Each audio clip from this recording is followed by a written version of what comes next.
Bonjour la famille, bonjour les amis, j'espère que vous allez bien. Moi je vais très bien, je suis très ravi de vous faire à nouveau cette vidéo. Aujourd'hui nous allons parler d'un sujet très sensible, un sujet qui concerne tout le monde. Il suffit d'être étudiant et vous avez déjà compris le sujet que je vais aborder. Nous allons parler de la sortie tardive des tranches. Et parlant des tranches, je vais faire allusion aux aides que l'administration accorde aux étudiants afin de pouvoir subvenir à un minimum de leurs besoins. Et ces aides contentera, bien sûr, cette année, de demander une augmentation.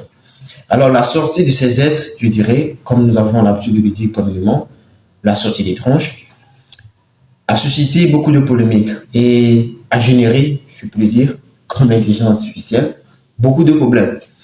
Alors, d'abord, il y a certains étudiants qui sont inquiets parce qu'ils n'ont pas reçu les tranches, leur virement. Ils sont peut-être domiciliés à la poste. Certains ont reçu des messages et sont allés consulter leur compte, mais aucun virement. D'autres sont domiciliés à certaines banques éligibles ou accréditées par l'administration, mais toujours pas de virement. Et pourtant, certains ont bien fait leur inscription, ont respecté les délais, et ainsi de suite. Là, au vu de tous ces problèmes, il faut ajouter ceux des étrangers qui viennent de l'extérieur, qui ne sont pas des nationaux, n'ont pas la nationalité togolaise, et aussi ceux qui viennent de l'université de Cara. Comme vous le savez très bien, c'est une université publique aussi, dont les étudiants sont traités comme ceux de l'université de Lomé. Et au vu de tout, plusieurs questions se sont soulevées et les problèmes restent toujours dans l'ombre. Alors, je suis là pour pouvoir apporter quelques lumières, bien sûr. Et là, au moment où il y aura des insuffisances, je pense qu'il va falloir simplement laisser des commentaires afin de pouvoir revenir sur ça. Avant d'aborder le sujet, au fond, je voudrais dire à toute personne qui me suit actuellement, est un étudiant, qui est désireux de s'inscrire à l'université de Lomé, que j'ai laissé un lien de groupe WhatsApp dans la description ou dans le premier commentaire, afin de l'intégrer pour pouvoir faire son inscription. Je vais l'accompagner à le faire tranquillement. Aussi, tout étudiant qui a besoin d'un ordinateur, j'ai aussi laissé un groupe dans lequel je publie fréquemment les ordinateurs disponibles. À partir de 70 000, vous pouvez trouver un ordinateur afin de pouvoir faire vos études, vous connecter et faire tout ce qu'il y a avec. Alors, abordons le sujet. Alors, comme je disais, cette sortie tardive a généré beaucoup de problèmes et nous allons les aborder un à un. D'abord, qu'est-ce qui a fait que ces étudiants ont reçu leur tranche, je dirais leur RD, leur virement postaux et bancaires, et d'autres n'ont pas reçu. Alors d'abord, il faut se poser la question. Si ces étudiants qui n'ont pas reçu le virement ont fait l'inscription à temps, puisque l'administration a donné un délai pour pouvoir faire l'inscription. Mais étant donné que nous connaissons la difficulté de l'étudiant togolais, et donc le délai n'a pas été respecté, l'administration a compris, a dû repousser à nouveau. Je pense que ça a été repoussé 2 fois de suite. Et jusqu'à maintenant, jusqu'à l'heure où je vous fais cette vidéo, il y a ces étudiants qui n'ont pas encore payé leurs frais. Alors, bien évidemment, si vous n'avez pas payé vos frais et que vos dossiers ne sont pas encore traités par l'administration, je vais parler de la DAS, il est bien évident que vous n'ayez pas un virement. Ça, c'est le premier point. Donc, ceux qui ont malgré tout payé, mais n'ont pas payé à temps, vous devez juste patienter à ce que l'administration, la DAS, reprenne fonction, activité normale, et qu'on traite vos dossiers. Puisque lorsque le problème s'est posé, je me suis dirigé vers la DBS, la direction des bourses et stages, ceux qui sont chargés de faire des virements sur les comptes.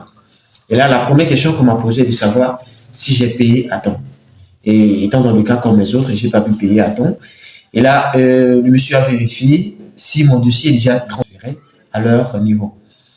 Mais à ma grande surprise, mon dossier, bien que j'ai payé, ça fait déjà quelques mois, est toujours au niveau de la DAS, c'est-à-dire au niveau de l'université. Donc, des gens comme moi qui n'ont pas payé à temps, sachez tout simplement que vos dossiers sont actuellement peut-être au niveau de la DAS si c'est le seul souci. Le deuxième point est que certains ont payé en partie. Ils n'ont pas encore complètement payé leurs frais d'études. Et bien évidemment, si vous n'avez pas encore payé vos frais d'études, je pense que l'administration serez pas en mesure de pouvoir valider votre dossier. On vous a donné un délai, il va falloir attendre ce délai, vous venez compléter le paiement et là, vous aurez votre dossier traité et l'administration pourra le transférer au niveau de la DBS et vous aurez le virement.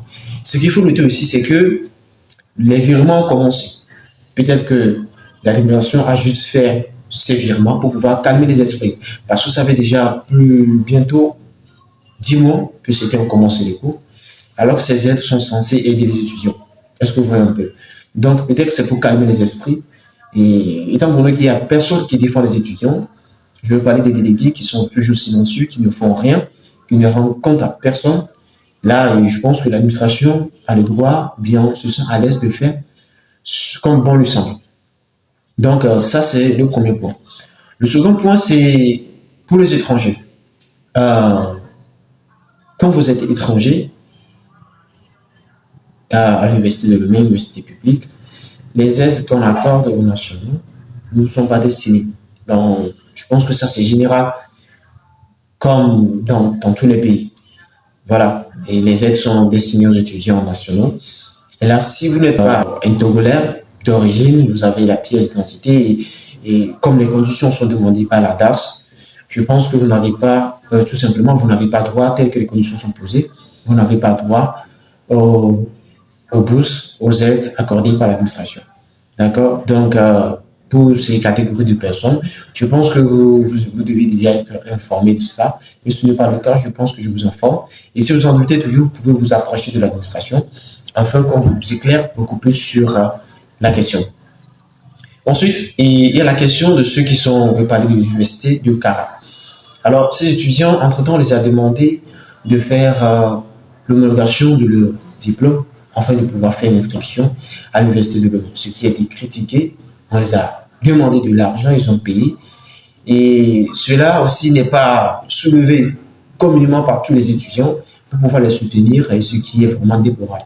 Là, je tiens à dénoncer cela, puisque de toute façon, ce sont des universités publiques et nous sommes censés être traités de la même manière. Donc, je pense que l'administration prendra en compte ces manquements afin de ne pas semer, je peux le dire ainsi, un traitement illégal entre les étudiants. Peut-être que c'est moi qui n'ai pas bien compris le fonctionnement de l'homologation, mais c'est ce que moi j'ai constaté. Parce que d'après tout, il n'y a aucune explication qui nous a été donnée.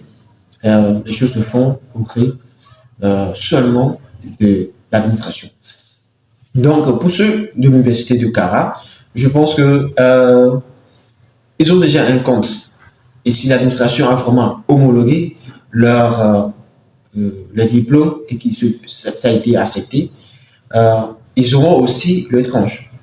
Tout ce qu'il y a à faire à ce niveau, c'est de patienter la reprise effective de la DAS et que tous les étudiants commencent véritablement à avoir gain de cause. Je veux parler de ceux qui ont accusé des retards et ceux qui ont reçu des messages de la poste, mais qui n'ont pas encore eu leur virement. Est-ce que vous voyez un peu? L'administration, une fois la reprise, va régulariser ces situations. C'est après avoir régularisé cette situation que les réclamations seront vraiment effectives. Puisque jusqu'à présent, si vous abordez l'administration pour pouvoir faire des réclamations, elles vous diront tout simplement que des problèmes sont en cours de traitement. Donc, vous ne savez pas à quel niveau vous vous situez pour pouvoir faire des réclamations. Il vaut mieux patienter la reprise effective et attendre qu'on fasse un virement. Et surtout ceux de l'université de Cara, plusieurs sont ceux-là qui n'ont pas pu payer à temps. Pourquoi? Parce qu'ils ont eu un problème d'homologation qui a vraiment traîné et qui les a empêchés de payer à temps. Est-ce que vous voyez un peu? Donc, c'est un peu ça la situation. Je ne sais pas s'il y a un souci ou un problème que je n'ai pas abordé.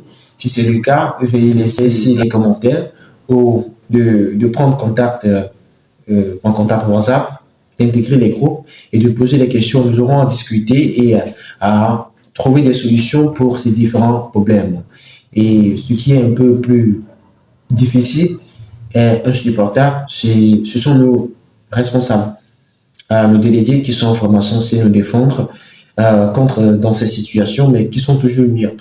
Vous allez voir bientôt la reprise des cours. Ils auront partout sur les plateformes à inviter l'étudiant à faire des forums, à s'inscrire et tout, mais jamais à défendre l'intérêt. Vous voyez un peu. Donc, peut-être que pour cette année encore, il y aura l'augmentation des tranches et je dirais l'augmentation des frais d'inscription. Et comme ça a été l'année dernière, personne n'a parlé. On nous parle de Wi-Fi sur l'Université de Lomé. Comme vous et moi, vous êtes au courant que à peine à ces endroits, le Wi-Fi fonctionne. On se demande où est-ce qu'on trouve vraiment le Wi-Fi à l'Université de Lomé. C'est vrai, au début, ça a vraiment fonctionné. Bien sûr, les choses sont désuées. Il faut les remplacer. Je pense qu'il faut le faire parce que nous payons en quelque sorte pour cela. Donc, ce sont les droits des étudiants, il faut les défendre. C'est un peu ça. Je vous remercie d'avoir suivi la vidéo jusqu'ici. Si vous avez aimé, n'oubliez pas de vous abonner, de le partager. Nous aurons intervenu sur plusieurs points pour pouvoir toujours faire des requêtes et demander à l'administration de changer la situation de l'étudiant, de les prendre en compte, parce que comme vous le savez très bien, nous sommes vraiment négligés. Tout ce que nous disons, c'est à peine on nous écoute, parce que nous n'avons aucune force. Ceux qui sont censés nous défendre, nous représenter solidement, se sont endormis. Je me pose la question. Donc voilà, à la fin de cette vidéo, je vous remercie et on est ensemble.